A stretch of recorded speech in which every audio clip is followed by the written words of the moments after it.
O Evangelho como me foi revelado por Maria Valtorta. Capítulo 272. Reencarnação e vida eterna purgatório. No diálogo de Jesus com um escriba. Valtorta descreve a visão do dia 6 de setembro de 1945. Quando Jesus põe o pé na margem direita do Jordão, a uma boa milha, ou talvez mais, da pequena península de Tariqueia, lugar onde não há mais do que campinas, nada mais do que campinas verdes, porque o terreno agora enxuto, mais úmido nas camadas profundas, conserva ainda vivas até as vegetações mais finas. Ele encontra muita gente a esperá-lo. Vão ao seu encontro os primos em companhia de Simão os Zelotes. Essas barcas que indicaram onde estamos. E talvez Manaém tenha servido de indicador também. Mestre, desculpa-se Manaém. Eu quis partir de noite para não ser visto e saí sem falar com ninguém, podes crer. Muitos me perguntaram onde estavam, mas a todos eu disse somente isso. Ele partiu. Mas eu creio que quem fez mal foi um pescador, dizendo que te havia dado a barca. Ai, aquele imbecil do meu cunhado, troveja Pedro. Eu lhe havia dito que não falasse nada. E lhe havia dito que íamos para Betsaida. E lhe havia dito também que se ele falasse, eu lhe arrancaria a barba. E agora? Adeus, paz, isolamento e repouso. Está bem, Simão. Nós já tivemos os nossos dias de paz, e afinal, uma parte do que eu desejava eu consegui. Ensinar-vos, consolar-vos e acalmar-vos, para impedir ofensas e choques entre vós e os fariseus de Cafarnaum. Agora vamos a estes que nos esperam, para premiar a fé e o amor deles, pois este amor também não é uma coisa que consola. Nós estamos sofrendo por causa do ódio, e aqui há amor, e por isso devemos nos alegrar. Pois há alegria. Pedro se acalma como o vento que cessa de repente, e Jesus se dirige à multidão dos doentes que o estão esperando com o desejo visível em seus rostos, e os vai curando todos, um depois do outro, cheio de benevolência, paciente até para com um escriba que lhe apresenta o seu filhinho doente. É esse escriba que lhe diz: estás vendo? Tu foges, mas é inútil fazê-lo. O ódio e o amor são astutos, para encontrarem o que querem. Aqui foi o amor que te encontrou, como está escrito no Cântico dos Cânticos, para muitos tu és como esposo dos cânticos, e eles vêm a ti, como a sulamita vai ao esposo, desafiando os guardas da ronda e as quadrigas de Abinadab. Por que estás dizendo isso? Por quê? Porque é verdade. Vir é um perigo, porque és odiado. Não sabes que Roma te espreita e que o templo te odeia? Por que me tentas, homem? Tu estás colocando uma cilada em tuas palavras para ir levar depois ao templo e a Roma as minhas respostas. Não foi com ciladas que eu curei o teu filho. O escriba, diante daquela doce censura, inclina confuso a cabeça e confessa: vejo que realmente tu vês os corações dos homens. Perdoa-me, eu vejo que realmente é santo, perdoa-me. Eu tinha vindo, sim, fermentando em mim o levedo que outros em mim haviam colocado. E que encontrou em ti, o calor próprio para fermentar. Sim, é verdade. Mas agora vou-me daqui sem esse levedo. Ou melhor, com um levedo novo. Eu sei, eu não tenho rancor. Muitos estão culpados por sua própria vontade, e muitos por vontade dos outros. Diferente vai ser a medida com que vão ser julgados pelo justo Deus. Tu, escriba, sê justo, e não corrompas no futuro como foste corrompido, quando as pressões do mundo te premerem.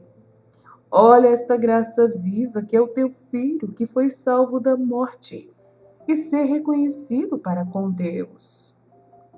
Para contigo. para com Deus. A Ele toda glória e louvor. Eu sou o Messias e sou o primeiro a louvá-lo e glorificá-lo. O primeiro a obedecer-lhe, porque o homem não se rebaixa por honrar e servir a Deus em verdade, mas se degrada servindo ao pecado. Dizes bem, falas sempre assim a todos? A todos. Se eu falasse a Anás ou a Gamaliel, ou se eu falasse ao mendigo leproso que está à beira de um caminho, minhas palavras seriam as mesmas, porque a verdade é uma só. Fala então, porque todos estamos aqui como mendigos precisando de tua palavra, de tua graça.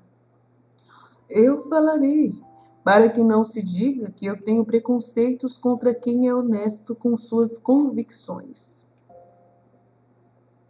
Morreram aquelas que eu tinha, mas é verdade, eu era honesto nelas, eu pensava estar servindo a Deus quando combatia contra ti.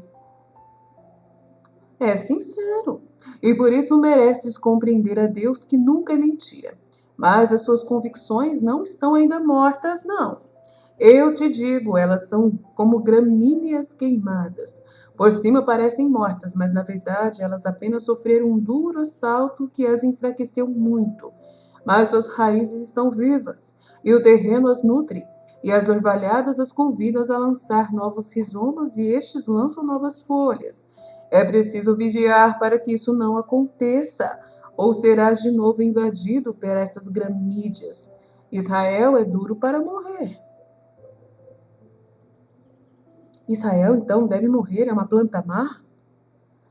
Deve morrer para ressurgir. É uma reencarnação espiritual? Uma evolução espiritual. Não há reencarnações de nenhuma espécie. Há quem crê que há. Eles estão errados. O helenismo colocou entre nós essas crenças idiotas, e os doutos se nutrem com elas, e se gloriam de serem elas um alimento muito nobre. É uma grande contradição absurda naqueles que gritam o anátema para transcurar um dos 613 preceitos menores. É verdade, mas é assim, é. Gostam de imitar até o que odeiam, vai entender? Nesse caso, imitai você a mim, já que me odiais. Será melhor para você. O escriba deve sorrir de um modo sutil, mesmo que não queira, por esta saída de Jesus. As pessoas estão de boca aberta, escutando-os, e os que estão mais longe pedem aos que estão mais perto para que lhes repitam as palavras dos dois. Mas tu, em confidências, o que acha realmente da reencarnação? Que é um erro, eu já o disse. Não existe de nenhuma espécie. Mas há pessoas que dizem que os vivos são gerados pelos mortos e os mortos pelos vivos, porque o que existe não se destrói. O que não é eterno se destrói, de fato. Mas dize-me, no teu parecer, o Criador tem limites para si mesmo? Não, mestre, aceitar isso seria um rebaixamento. Tu disseste. E então, poder-se-á pensar que ele permita que um espírito se reencarne? Porque mais do que muitos espíritos que já existem, não podem existir outros? Realmente, não se deveria pensar nunca assim. E, no entanto, há quem assim pense, né? E o que é pior, pensa-se assim em Israel, a terra do Deus vivo. Esse pensamento da imortalidade do espírito, que já é um grande pensamento em um pagão, ainda mesmo quando ele está unido ao erro de uma variação injusta sobre o que é que acontece a essa imortalidade. Em um israelita, esse pensamento deveria ser perfeito, mas, pelo contrário, em quem o admite nos termos da tese pagã, torna-se um pensamento limitado, rebaixado e culpável. Já não é uma glória o pensamento que se mostra como digno de admiração por ter passado rente à verdade por si só e que por isso dá um testemunho da natureza composta do homem, como ela o é também no pagão. Por essa sua intuição de uma vida perene desta coisa misteriosa, que tem o nome de alma, e que nos distingue dos brutos, mas um rebaixamento do pensamento que, conhecendo a divina sabedoria, o Deus verdadeiro, torna-se materialista, até em coisa tão altamente espiritual. Nossa, ligando, né, a alma como se fosse um material, né, que se renova, né? O espírito não transmigra, a não ser do Criador para o ser e do ser para o Criador, ao qual ele se apresenta depois da vida para receber julgamento de vida ou de morte. Esta é a verdade, e para onde for mandado, lá fica para sempre. Olha, ou para o céu ou para o inferno. Não admites o purgatório? Sim, por que perguntas? Porque tu dizes, para onde for mandado, lá fica. O purgatório é temporário. Exatamente. Eu o absorvo no meu pensamento de vida eterna, pois o purgatório para mim é vida. É verdade que é uma vida amortecida, ainda presa, mas sempre é vida. Terminada a temporada, parada no purgatório, o espírito lá então conquista a vida perfeita e alcança, agora sem limites e sem nenhum outro vínculo no céu. Duas são as coisas que permanecerão sempre: o céu, o abismo, o paraíso e o inferno. Os bem-aventurados e os condenados. Mas daqueles 3 reinos que agora existem, nenhum espírito voltará a revestir-se de carne nunca mais. Isso até o dia da ressurreição final, no juízo final, que encerrará para sempre a encarnação dos espíritos na carne, do imortal no mortal. Olha que incrível, gente, que mistério infinito no juízo final. Tudo vai voltar, a carne vai se unir novamente ao espírito e vai ser imortal também. Que incrível, né? Eterno não? Eterno é Deus. Eternidade não é ter princípio, nem fim. Isso só Deus. E a imortalidade é continuar a viver, desde quando se começou a viver. E isso se dá com o espírito do homem. Eis a diferença. Tu dizes vida eterna? Sim. Desde quando alguém é criado para a vida, pode, pelo Espírito, pela graça e pela vontade, conseguir a vida eterna. Gente, é vida eterna. Não é imortalidade, é vida eterna. Jesus, nossa, eu não sabia disso. É vida eterna. A gente não entendia isso. A gente vai ter vida eterna. Vida no corpo eterna. Meu Deus! Que lindo! Só Deus é eterno, imortal. Nós vamos ter vida eterna.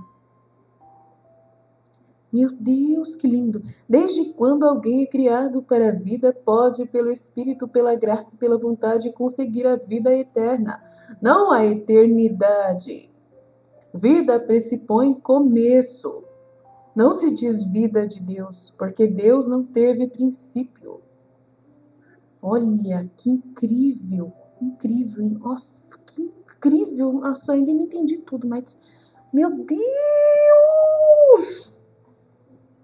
E tu?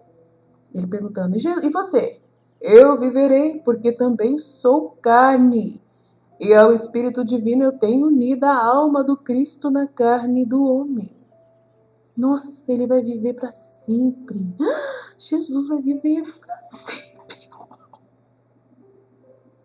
Em carne também.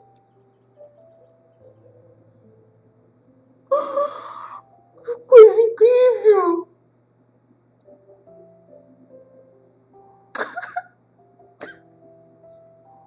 Eu tô emocionada. Deus é chamado vivente. De fato, ele não conhece morte, ele é vida. A vida inexaurível. Não vida de Deus, mas vida. Só isto. Isto são esfumaturas, ó escriba. É nas esfumaturas que se encerra sabedoria e verdade. Esfumaturas. O que quer dizer esfumatura, gente? Misericórdia. O que quer dizer esfumaturas? Será que tem essa palavra? Esfumaturas. Nossa, que doido. Eu não consigo ler as coisas sem não entender. Pelo menos um pouquinho. Esfumaturas.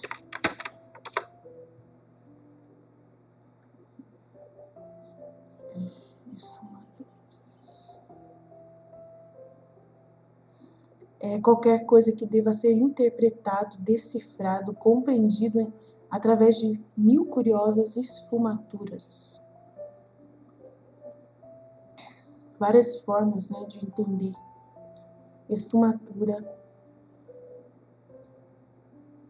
São as diversas formas de interpretação. Esfumaturas são diversas formas de entendimento. Realmente que é o que eu entendi aqui.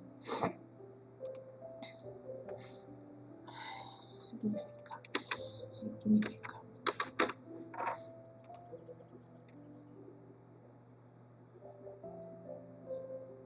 Tom, grau de elevação ou de abaixamento produzido, vários tons de interpretação. Olha, Deus ele tem vários tons de interpretação, por isso que tem tantas religiões que tentam interpretar ele. Pelo menos é isso que eu estou entendendo aqui. Então vamos lá. De fato, Deus não conhece a morte, ele é vida. A vida inexaurível. Outra palavra difícil. Inexaurível. Que não pode se esgotar. Inesgotável. Não vida de Deus, mas vida. Só isto. Isto são esfumaturas, ó escriba. E é nas esfumaturas que se encerra a sabedoria e verdade. Nas diversas, interessante que essa mesma verdade sendo vista de diversos modos, é isso? Diversos tons, né? Não sei. É assim que falas aos pagãos? Não é assim, eles não compreenderiam. Eu lhes mostro o sol, mas assim como eu mostraria ao menino. Até então cego e tolo, que por um milagre tivesse voltado a ver e a entender, assim como um astro, sem começar a explicar a composição dele. Mas vós, em Israel, não sois cegos nem tolos. Há séculos o dedo de Deus vos abriu os olhos e desanivoou a mente. É verdade, mestre, no entanto somos cegos e tolos. Vós que se fizestes assim, e não quereis o milagre de quem vos ama. Mestre, é verdade, escriba.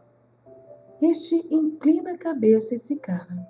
Jesus o deixa e anda para diante, e de passagem acaricia Margisian e o filho do escriba, que estavam brincando com pedrinhas de várias cores. Mais do que uma pregação que Jesus faz, é uma conversação com este e com aquele grupo. Mas é uma pregação contínua, porque vai resolvendo todas as dúvidas, esclarecendo todos os pensamentos, resume ou amplia coisas que já foram ditas, ou conceitos em alguns dos pontos de que alguém vai se lembrando. E assim passam as horas. Fiat. Então, a minha dúvida aqui que eu esclareci, que às vezes você fala assim, nossa, que absurdo, ela não sabe que é a vida eterna. Gente, eu entendia que a gente se tornava em Deus, que a gente vivia a vida de Deus mesmo, entendeu? Que a gente se tornava imortal igual Deus. Entendeu? Que a gente se unia a Deus nessa imortalidade dele, entendeu? Eu pensava dessa forma, não sabia entender como que ia ser, entendeu? Mas só que, assim, eu não conseguia compreender ainda, entendeu? E agora Jesus me esclareceu que vai ter o juízo, o espírito vai se revestir novamente de carne, quando no juízo final, na ressurreição final, todos vão ser ressuscitados, e encerrará para sempre a encarnação dos espíritos na carne. Vai encerrar um outro processo de encarnação dos espíritos na carne, a ressurreição, do imortal no mortal. Do espírito imortal no mortal. Eterno, não? Ele fala, eterno é Deus. Eternidade é não ter princípio. Porque Deus, ele existe desde sempre. A gente não é eterno, porque a gente nunca existiu desde sempre. Nós fomos gerados, criados, né? Dados a vida a nós. Então, a imortalidade é continuar a viver. Desde quando se começou a viver. Então, a imortalidade é continuar a viver desde quando se começou a viver. Nós temos um início, nós não somos eternos, só Deus é eterno. E isso se dá com o espírito do homem. Eis a diferença. Então, Jesus explicando que nós somos imortais, sim, né? Uma imortalidade que vai se tornar mortal novamente, mas uma mortalidade de vida eterna. Nós vamos ser eternamente jovens, unidos ao nosso corpo novamente. Como Nossa Senhora, ela já está de corpo e alma no céu. Como ela é eterna, sempre jovem, né? Nós vamos ser sempre jovens eternamente. Entendeu? É lindo isso, gente. É uma vida natural que a gente vai ter. A gente vai ter uma vida natural, uma vida no corpo nosso. Nós vamos continuar vivendo no nosso corpo. Entendeu? Deus nos criou e Ele não vai destruir a obra que Ele criou. Entendeu? O nosso corpo vai continuar vivo depois, mas vai ser eterno. Como de Nossa Senhora é eterno. Entendeu? Como Jesus ressuscitado é eterno. Ele pode, né? É incrível, não tem o que falar. É incrível, todo mundo ressuscitado. Nossa, assim, quando a verdade vem, você entende, é uma graça muito grande que você está recebendo de entendimento para poder você depois gerar isso para os outros, para dar para os outros essa verdade correta, do jeito certo, né? E eu não sabia explicar isso, agora vai ser mais fácil, né? Aqui ele fala aqui, ó. Aí ele fala dos 3 reinos que agora existem, refletem o tríplice espera no limbo, do qual tratamos aqueles 3 reinos que agora existem. É muito interessante, né? A gente tem que ler de novo para entender isso aqui. Né? Você não admite purgatório? Exatamente. Eu o absorvo no meu pensamento de vida eterna. O purgatório está envolvido na vida eterna. Está incluído na vida eterna. Pois o purgatório já é vida. É verdade que é uma vida amortecida, ainda presa, mas sempre é vital. Terminada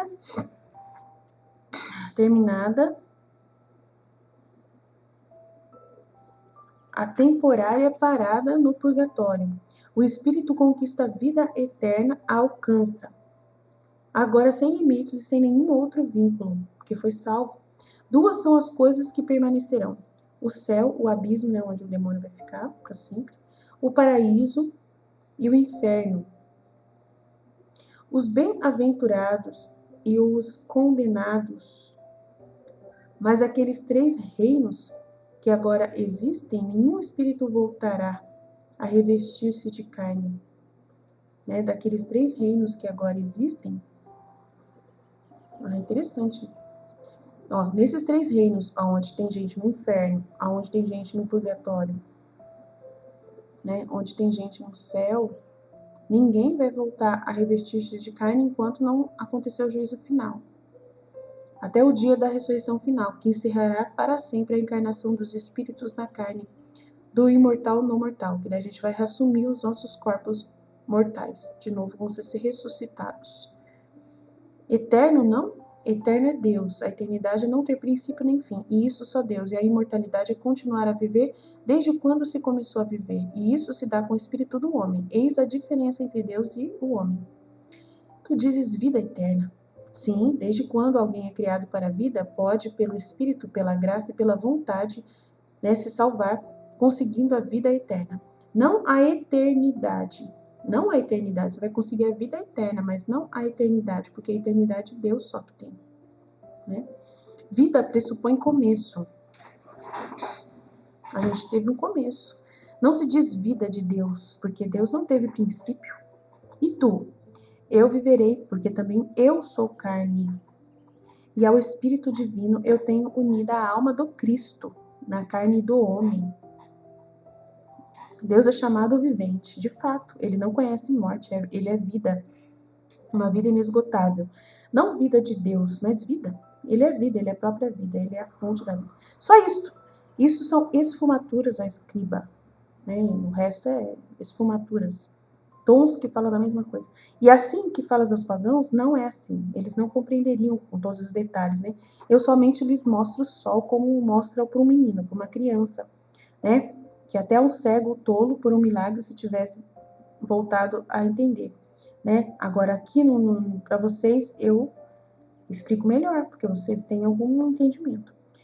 Então nossa, mas mesmo assim nós somos cegos e tolos. Mas foi vocês que quiseram e não quereis o milagre de quem vos ama, que está ensinando eles, né? E aí ele fala, mestre, é verdade, escriba. Aí este inclina a cabeça e se cala. Jesus o deixa e anda tal, tal. Amém? Fiat. Uma catequese incrível. Jesus, eu confio em vós.